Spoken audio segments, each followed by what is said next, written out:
The massive space station Nexus Prime floated in the darkness between stars like a giant metal flower. Its silver walls stretched 4 kilometers in every direction, housing the most important event in the galaxy. Ships from 12 different worlds docked at its ports, bringing their finest warriors to compete in the Galactic Combat Championships. Commander Giwan stood at the observation deck, watching the alien vessels arrive. Her dark uniform bore the Earth Federation symbol, and her face showed the weight of responsibility. Behind her, 2 of Earth's best soldiers waited quietly. Minho checked his weapon for the 100th time, his jaw tight with concentration. Stretched her muscles, her eyes focused on the arena below. "Look at them," Giwan said softly, pointing to the alien ships. "Each one represents a civilization thousands of years older than ours." The Vorthok ship looked like a giant crystal, its surface reflecting light in rainbow patterns. The luminary vessel glowed with soft blue energy, almost too bright to look at directly. The Kraxan transport moved like a living thing, its black surface rippling with each movement. "They think we don't belong here," Minho said, his voice flat. "They think humans are too weak, too young." "Maybe they're right," Yuna replied, but her tone suggested she planned to prove otherwise. Juan turned to face her team. "Earth has waited 50 years for this chance. When humans first made contact with the galaxy, they laughed at us. They called us primitives. This tournament decides everything: trade rights, territory, our place in galactic society. The rules were simple but deadly. Each species would present 3 champions. These warriors would face increasingly dangerous challenges designed to test their combat skills, intelligence, and ability to adapt. The species that performed best would gain control over the galaxy's most valuable trade routes and resources. Failure means Earth becomes a backwater planet, Juan continued. Will be ignored, isolated, forgotten. Success means humanity joins the galactic community as equals. The 3 humans made their way to the registration area. The corridors of Nexus Prime buzzed with activity. Alien species moved past them, some curious, others dismissive. A group of Vorthok warriors walked by, their crystalline armor making musical sounds with each step. Their leader, a tall figure with gem-like eyes, glanced at the humans and made a sound that might have been laughter. Near the registration desk, a Luminori diplomat spoke to reporters. His energy field pulsed with different colors as he talked. "The newcomers from Earth show courage by entering," he said, his voice like wind chimes. "But courage without strength is merely foolishness. We expect their elimination in the first round." The Kraxan representative was less polite. Her insect-like features twisted into what humans hoped was a smile. Soft flesh, weak bones, limited minds. She clicked. "The Earth species will provide entertainment before their inevitable defeat." One felt anger rise in her chest, but kept her expression neutral. She had trained for this moment, prepared for the insults and dismissal. What mattered was proving them wrong. The registration process was complicated. Each species had to declare their champions and submit to medical examinations. The aliens wanted to ensure no one used illegal enhancements or hidden weapons. The humans passed easily, but Jiwan noticed how the alien champions were tested less thoroughly. "Interesting," she murmured to herself. As they walked through the station, the humans saw the scope of their challenge. The Vorthok champions were massive, their crystalline bodies able to form weapons and armor at will. The Luminari fighters moved like living light, their energy forms shifting between solid and ethereal. The Kraxan warriors worked in perfect coordination, their hive mind allowing instant communication. "We're outmatched," Minho said quietly. "In some ways," Jiwan agreed. "But we have advantages too. We're unpredictable. We adapt. We fight dirty when we need to." They passed through the lower levels of the station, where maintenance crews worked to keep everything running. Human workers were common here, brought in as cheap labor. Most aliens barely noticed them, treating them like part of the machinery. One human janitor pushed a cleaning cart down the corridor. He was middle-aged, unremarkable, with the kind of face that people forgot immediately. His name tag read Doyan in simple letters. He nodded politely to the 3 champions as they passed. "Good luck in the tournament," he said in accented English. "Thank you," Giwan replied, then continued walking. She had more important things to worry about than maintenance staff. The arena itself was magnificent. Thousands of seats surrounded a central combat area that could transform into any environment. Desert, ocean, space, alien jungle. The advanced technology could create any challenge. Holographic displays showed the tournament bracket, with humanity placed in the most difficult section. "They're not even trying to hide it," Yuna observed. "We faced the 3 strongest species in the first rounds." The opening ceremony began with displays of each species' military might. The Vorthok demonstrated their living armor, forming swords and shields from their crystalline bodies. The Luminari showed their energy manipulation, creating walls of light and devastating beam attacks. The Kraxen performed complex maneuvers, moving as one perfect unit. When Earth's turn came, the humans kept their demonstration simple. They showed their weapons, their tactics, their teamwork. The alien audience seemed bored. Several species made dismissive gestures. "Primitive," one Vorthok noble said loudly. "They fight like animals." The tournament director, an ancient luminary named Zarian, announced the rules. Combat will be individual and team-based. Lethal forces permitted. Champions who cannot continue will be eliminated. The species with the most victories wins overall. As the ceremony ended, the humans returned to their quarters. The rooms were smaller than those given to other species, located in a less desirable section of the station.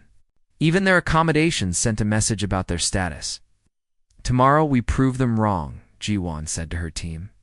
"We show them that humanity deserves respect." Below in the maintenance levels, Doyen continued his cleaning duties. He moved through the station with practiced efficiency, emptying trash, mopping floors, maintaining the systems that kept everyone alive. The aliens didn't see him, didn't think about him, didn't consider him important. This was exactly what he wanted. The tournament would begin in 12 hours. Humanity's future hung in the balance. But in the depths of Nexus Prime, an unremarkable janitor went about his work, and the galaxy had no idea what was coming. The first morning of the tournament brought a cold silence to the human quarters. Minho sat on his bed, staring at his hands. In 6 hours, he would face a Vorthok champion named Kozek, a warrior whose crystalline body could form any weapon or shield. The alien had fought in 12 tournaments and never lost. "You ready for this?" Yuna asked, checking her gear one final time. Minho nodded, though his stomach felt empty. As ready as anyone can be to fight a living diamond. Commander Giwan reviewed the battle footage from previous tournaments. The Vorthok were devastating. Opponents. Their crystal bodies could absorb most energy weapons and deflect physical attacks. Worse, they could reshape themselves during combat, growing spikes, blades, or armor as needed. "Hey, remember G1 said speed is your advantage? He's strong but slow. Stay moving, hit from different angles, don't let him corner you." The arena had been configured as a rocky desert for the first match. Jagged stones and deep cracks provided cover, but also hiding places for ambush. Thousands of alien spectators filled the seats, their excited voices creating a wall of sound. Minho entered the arena to scattered applause from the human section. The alien audience remained mostly silent, except for a few dismissive chirps. From the Kraxen delegation, Kozek entered from the opposite side, his crystalline form catching the arena lights like a prism. "Begin," announced the referee, a neutral AI voice. Minho moved immediately, sprinting across the rocky ground. He fired his plasma rifle, the blue bolt striking Kozek's chest. The energy disappeared into the crystal body without effect. Laughed, a sound like breaking glass. "Pathetic," the Vorthok warrior said, his voice echoing strangely. "Is this the best humanity offers?" Kozek's right arm began to shift, growing longer and sharper. Within seconds, he wielded a crystal sword. As long as Minho was tall, the human soldier rolled behind a boulder just as the weapon sliced through the air, where his head had been. For 20 minutes, Minho fought brilliantly. He used his speed and agility to stay ahead of Kozek's attacks. He found weak points in the crystal armor and exploited them with precise shots. The human audience cheered with each successful hit, but Kozak was adapting. The Vorthak's body began to change more rapidly, growing spikes where Minho typically aimed, forming shields to block his escape routes. The alien warrior was learning his patterns. "You fight well for a primitive," Kozak admitted, blocking another plasma bolt. "But you cannot win." The end came suddenly. Minho's rifle overheated during a crucial moment. As he tried to clear the jam, Kozak's crystal blade pierced his shoulder, pinning him to a rock. The human soldier screamed but refused to surrender. "Yield," Kozak commanded, his sword inches from Minho's throat. "Never," Minho gasped. The blade moved closer. Medical scanners detected critical injuries. The AI referee declared Kozak the winner, and medical teams rushed to save Minho's life in the human quarters. Kiwan watched the medical reports with growing dread. Minho would live, but his fighting career was over. Earth's first champion had lasted longer than expected, but the result was the same. "I'm next," Yuna said quietly. Her opponent was a luminary named Valish, a being of pure energy who could become solid or ethereal at will. The arena had been changed to a space environment, with floating platforms and no gravity. It favored the luminary, who could fly naturally. Yuna wore a special suit designed for zero-gravity combat. Her weapons were modified for space use, and her training had included hundreds of hours in similar conditions. But fighting a being of living light was something no human had ever done. The match began with Valish simply disappearing. One moment the luminary was there, the next it was gone. Yuna spun in the weightless environment, searching for her opponent. "Behind you, flesh creature," Valish's voice whispered. Yuna turned and fired, but her shots passed through empty space. The luminary had become ethereal, untouchable. Then suddenly, it solidified, striking her with a blast of pure energy that sent her spinning toward a distant platform. "You cannot fight what you cannot touch," Valish said, its form shifting between solid and light. But Yuna had studied the recordings carefully. She had noticed something others missed. When Valish attacked, it had to become solid for a brief moment. The timing was incredibly precise, but it was there. For the next hour, Yuna played a deadly game of patience. She dodged, weaved, and waited. Each time Valish attacked, she fired at the exact moment of solidification. Slowly, her shots began to connect. The luminary became frustrated. It had expected an easy victory, but this human was proving surprisingly resilient. Valish began to make mistakes. Staying solid longer than necessary, Yuna's breakthrough came when she managed to corner Valish between two platforms. The luminary, forced to remain solid to avoid the barriers, took 3 direct hits from her. "Energy cannon," it screamed, a sound like tearing metal, and collapsed. The arena erupted in shocked silence. A human had defeated a luminary. Impossible had happened. In the alien viewing boxes, worried conversations began. The Vorthok delegation spoke in hushed tones about human unpredictability. The Kraxan hive mind buzzed with confused signals. These primitives were not performing as expected. Yuna's victory celebration was short-lived.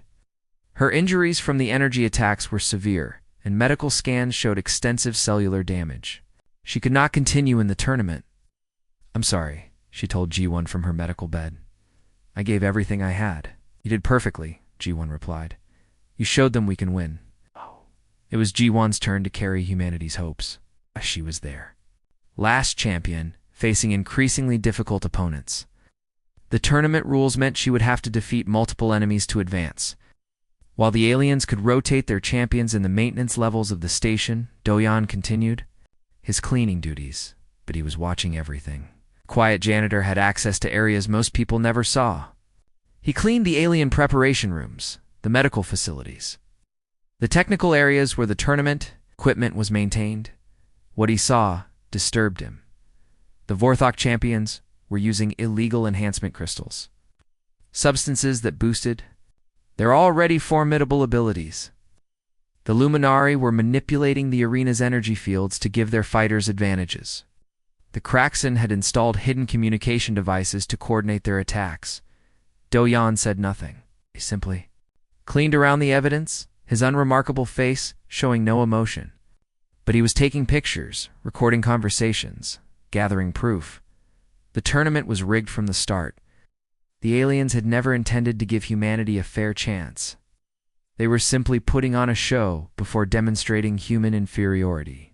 To the galaxy, as Giwan prepared for her first match, she felt the weight of Earth's future on her shoulders. She had trained for this moment her entire life. But she was one person against an entire galaxy of enemies. She had no idea that in the depths of the station, humanity's real champion was already fighting back. Doyon pushed his cleaning cart through the quiet corridors of Nexus Prime at 3 in the morning. The station never truly slept, but this was the closest it came to peace.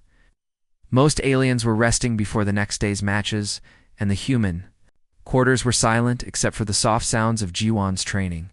The janitor's footsteps made no sound on the metal floors. He had learned to move quietly many years ago, in places where noise meant death. His hands steady as they guided. The mop bore small scars that most people never noticed. His eyes, seemingly focused on cleaning, saw everything. He entered the Vorthok preparation chamber, where their champions rested between matches. The room was filled with crystal formations that hummed with energy. Kozek lay inside a regeneration pod, his body slowly repairing damage from his fight with Minho. Doyon began mopping the floor, his movements automatic. But his eyes were studying the small vials of liquid crystal arranged on a nearby table. Enhancement drugs. Illegal by tournament rules, but there they were. Glowing softly in the dim light, a Vorthok technician entered, speaking in their musical language. He mixed the enhancement chemicals with practiced ease, then injected them directly into Kozek's pod. The warrior's crystal body flared brighter, growing stronger. The technician noticed Doyon and spoke in broken English. "You cleaner, you see nothing here." "Yes, sir," Doyon replied in his quiet voice. "I see nothing." The technician nodded and left. Doyon continued cleaning, but his mind was racing. He had suspected cheating, but seeing it directly was different. The aliens were not just dismissive of humans, they were actively ensuring their defeat. Later, in the Luminary section, Doyon witnessed more corruption. The energy beings were manipulating the arena's power grid, creating weak spots in the shields that protected their opponents, could drain energy from human weapons, while boosting their own abilities. Baelish, despite losing to Yuna, was already preparing for the next round. The Luminari had healing technology that could repair any damage overnight. Meanwhile, Yuna lay in the medical bay, her body too damaged to continue fighting. "The humans are more resilient than expected," one Luminari said to another. "We must increase our advantages." "Agreed," replied the second. "Double the power drain on their weapons. Make their equipment fail at crucial moments." Doyon emptied their trash bins and said nothing. But his jaw tightened slightly, the only sign of his growing anger. The Kraxon section was the worst. Their hive mind allowed them to coordinate cheating on a massive scale.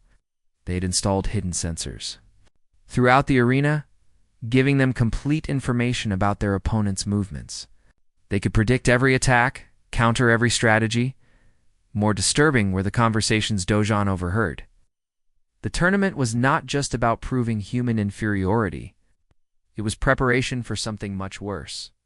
"Once we demonstrate their weakness," one Kraxon warrior clicked, "the fleet will be ready to strike Earth." "The humans must be eliminated before they spread further," another agreed. "Their unpredictability makes them dangerous." Doyon's hands never stopped moving as he cleaned, but his mind was now fully focused. This was not just about a tournament, it was about the survival of his species. As dawn approached, he made his way to the human quarters. Commander Jiwan was still awake, reviewing footage of her upcoming opponent. She looked exhausted, the weight of Earth's expectations clear on her face. "Excuse me," Doyon said softly. "I need to clean your room." Jiwan barely looked up. "Make it quick. I have a match in 6 hours." Doyon began his work, but as he cleaned, he spoke in a voice so low only Jiwan could hear. "Your weapons will malfunction. In the third round, the aliens are draining power from your equipment." Jiwan's head snapped up. "What did you say?" I said the room will be clean soon, Do-yeon replied in his normal voice. Then quietly again, they are cheating, all of them. Enhancement drugs, arena manipulation, hidden sensors. The tournament is rigged. Who are you? Swan whispered. Do-haeon continued cleaning, his face showing no emotion. I am nobody, just a janitor, but I have eyes and I have been watching. Finished his work and prepared to leave. At the door, he paused. Check your equipment before each match. Look for small devices attached to your weapons. And Commander, they plan to attack Earth regardless of the tournament results. After he left, Ji-won sat in stunned silence. A janitor, simple maintenance. Worker had just revealed a conspiracy that could destroy her world. But somehow, she believed him. She examined her weapons carefully and found exactly what Do-yeon had described. Tiny devices attached to her plasma rifle, an energy sword, designed to drain power at crucial moments. She removed them with steady hands, her mind racing. In the lower levels of the station, Do-yeon returned to his small quarters. The room was barely large enough for a bed and a small desk. On the walls hung no pictures, no decorations, just a single medal in a simple frame, earned in a war most people had forgotten. He opened a hidden compartment in his desk and pulled out a small device. His fingers moved across its surface with practiced skill, accessing secure networks and encrypted files. For a few minutes, quiet janitor became someone else entirely. The device contained information that would shock the human delegation. Service records, combat reports, classified missions. Do-yeon had not always been a cleaner. 20 years ago, he had been Captain Do-yeon of the Earth's Special Forces, one of the most decorated soldiers in human history. He had fought in the border wars, the asteroid conflicts, and the deep space reconnaissance missions. He had led troops into impossible situations and brought them home alive. He had killed when necessary and saved lives when possible, but the wars had taken their toll. Too many friends lost, too many difficult decisions, too many nights without sleep. When the fighting ended, Captain Do-yeon had requested transfer to civilian service. He wanted a quiet life, away from violence and death. The janitor job on Nexus Prime had been perfect. Anonymous, peaceful, forgotten. He could disappear into the background and leave his warrior past behind. For 5 years he had been content to clean floors and empty trash bins. But now, his people were in danger. The quiet life would have to wait. Do-yeon closed the device and returned it to its hiding place. Tomorrow, he would continue his cleaning duties. He would mop floors, empty bins, and remain invisible to the aliens who dismissed him as unimportant. But tonight, he began to plan. The galaxy was about to learn that humanity's greatest warriors were not always the ones who carried guns. The next morning brought chaos to the alien preparation areas, though none of them understood why. The Vorthok enhancement crystals had somehow become contaminated, causing painful reactions instead of strength boosts. The Luminary energy manipulators were malfunctioning, creating feedback loops that drained their own power. The cracks in hive mind communications were filled with static and false signals. Do-yeon continued his cleaning rounds as if nothing had happened. His mop bucket contained more than just water and soap now. Careful chemical mixtures that looked harmless but could corrode alien technology. Cleaning solutions that interacted badly with enhancement drugs. Simple maintenance work that happened to disrupt critical systems in the human quarters. Commander Gi-won prepared for her match against a Kraxan warrior named Vexhara. The insectoid champion was known for her speed and the ability to predict enemy movements through hive mind coordination. But today, something was different. The communication feeds are acting strange, Gi-won reported to her support team. It's almost like someone is jamming their signals. She had no idea that 3 levels below, Do-yeon was doing exactly that. His access to the station's maintenance systems gave him control over communication networks, power grids, and environmental controls. A janitor's keycard opened every door, and nobody questioned his presence anywhere. The match began in a jungle environment, thick with alien vegetation and hidden dangers. Vexhara moved like lightning, her 4 arms wielding different weapons as she darted between the trees. But for the first time in her career, she was fighting alone, without the constant guidance of the hive mind. "Where are my sisters?" Vexara clicked in confusion, her usual coordination disrupted. Giwan pressed her advantage. Without the hive mind's tactical support, the Kraxan warrior was still dangerous, but no longer unbeatable. The human commander used guerrilla tactics. Striking from concealment and disappearing before Vexara could respond, the fight lasted 2 hours. Vexara's superior speed and natural weapons gave her an edge. But G1's adaptability and the disrupted communications leveled the playing field. When the Kraxan warrior finally fell, defeated by a human she should have easily beaten, the alien audience fell silent. "Impossible," whispered the Vorthok delegation. "The humans are cheating," accused a Luminari noble, but their own attempts to prove cheating revealed nothing. The humans were fighting fairly, with standard equipment and no outside assistance. The problem was that their own cheating systems were mysteriously failing.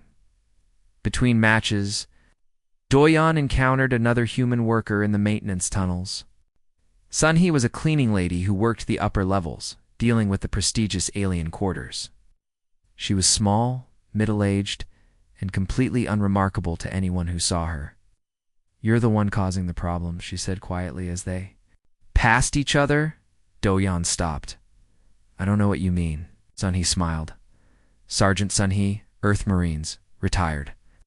I recognize the work of a fellow professional." They looked at each other for a long moment. Two veterans, hiding in plain sight, serving their species in the only way they could. "How bad is it?" Sunhee asked. "Worse than you think," Doyan replied. "They plan to attack Earth regardless of the tournament outcome. This is just a show to justify genocide. Then we stop them. Sunhee's smile turned cold. "I didn't spend 15 years in the Marines to watch aliens murder my planet. What do you need?" Over the next few hours, they coordinated their efforts. Sunhee's access to the upper levels complemented Doyan's control of the lower systems. She could sabotage the aliens' equipment directly while he disrupted their coordination and communications. The effects were immediate. The Vorthok champion Kozek entered his next match with armor that kept fracturing at crucial moments.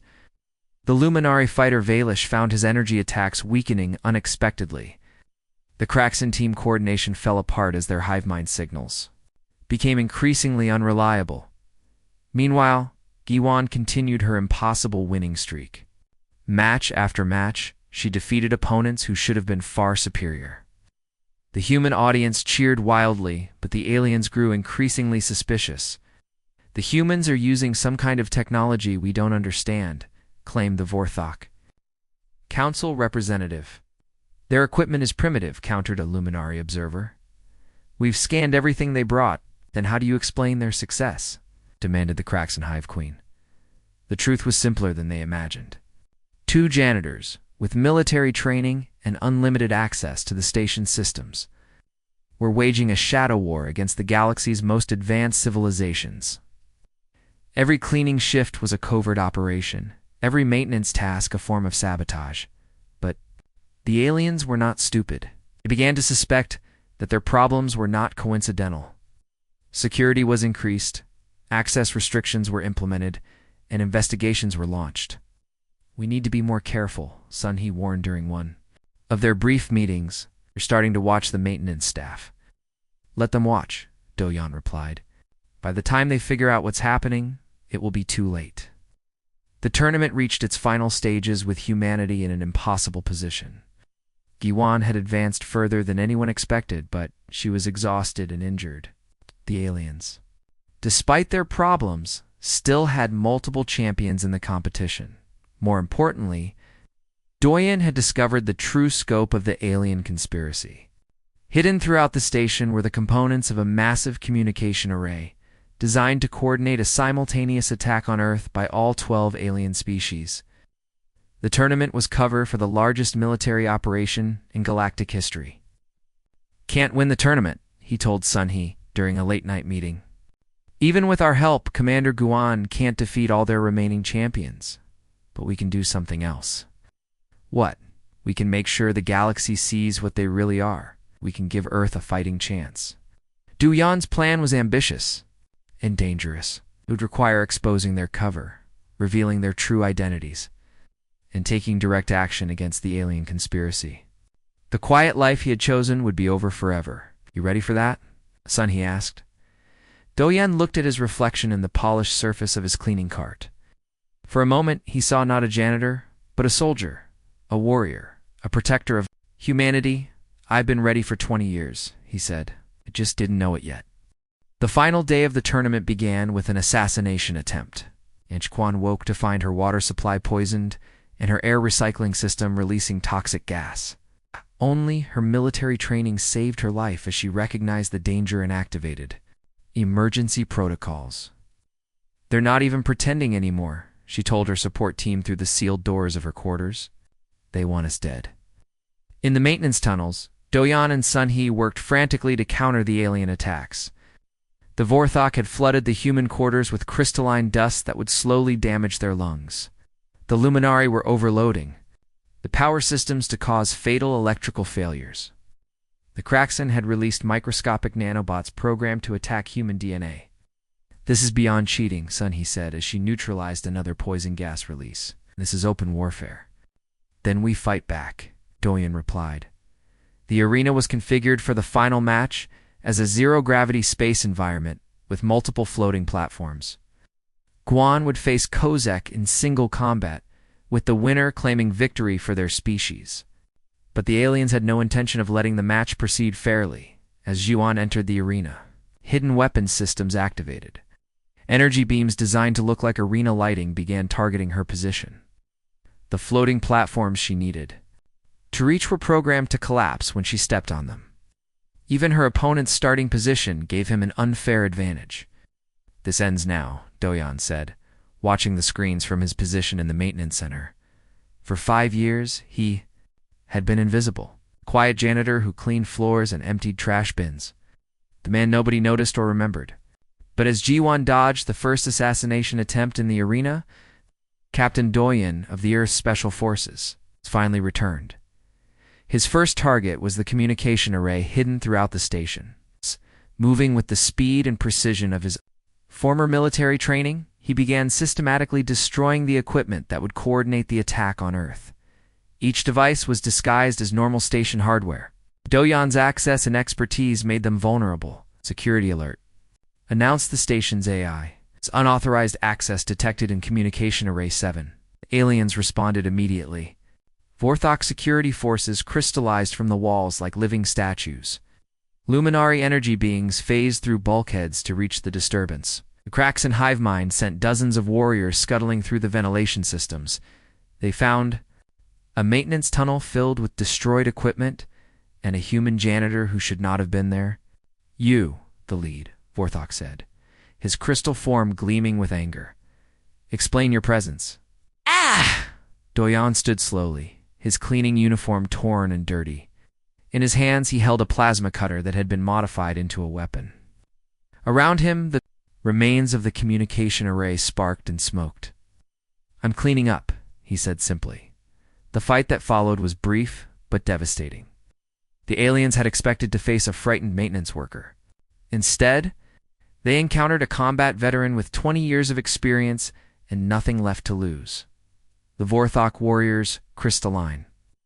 Armor meant nothing against a plasma cutter designed to slice through ship holes.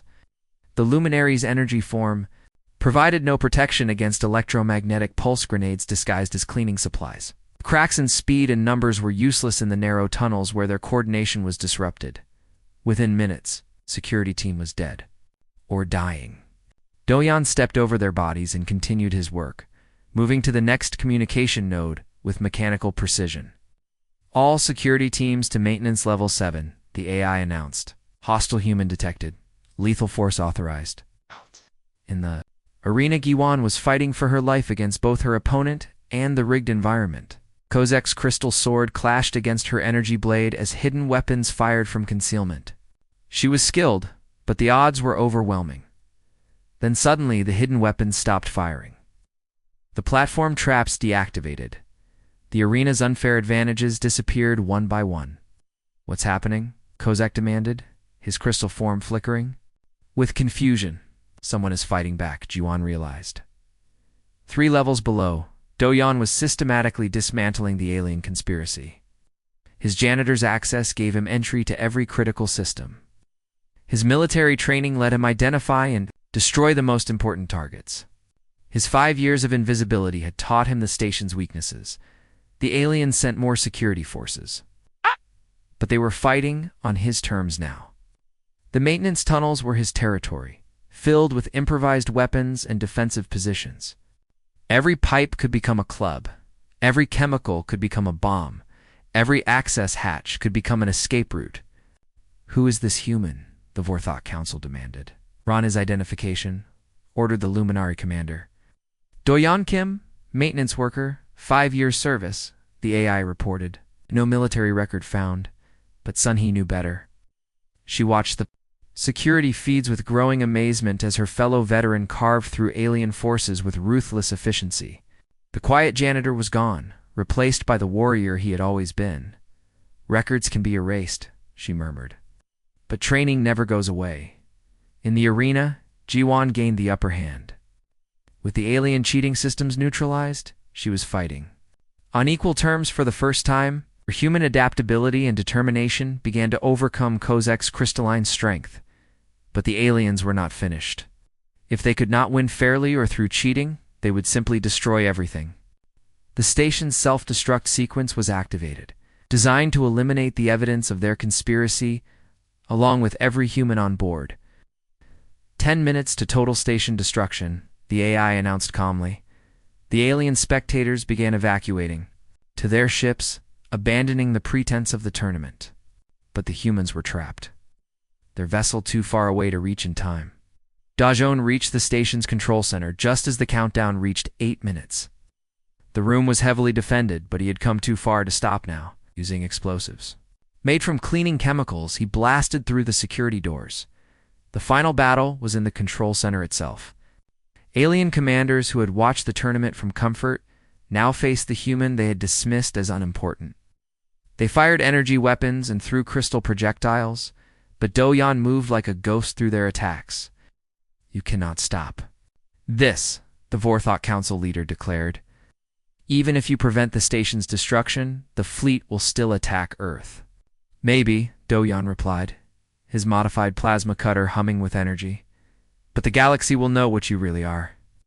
With 30 seconds left on the countdown, he reached the control console. But instead of stopping the self-destruct, he did something else entirely. He activated the station's emergency broadcast system, transmitting everything he had recorded to every ship, every world, every civilization in the galaxy. The evidence of the alien conspiracy flooded the communication networks, enhancement drugs, arena manipulation, planned genocide, assassination attempts, all of it broadcast for the galaxy to see. 20 seconds to destruction, the AI announced. Do-Yan smiled and disabled the self-destruct with 5 seconds to spare. Alien commanders stared in shock at their exposed crimes.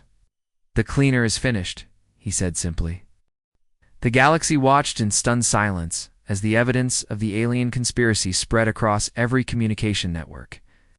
The tournament that was supposed to demonstrate human weakness had instead revealed the corruption at the heart of galactic civilization. In the arena, Guan stood over the defeated Kozak, her energy blade at his crystal throat. The Vorthok warrior had surrendered when his cheating systems failed, but the victory felt hollow.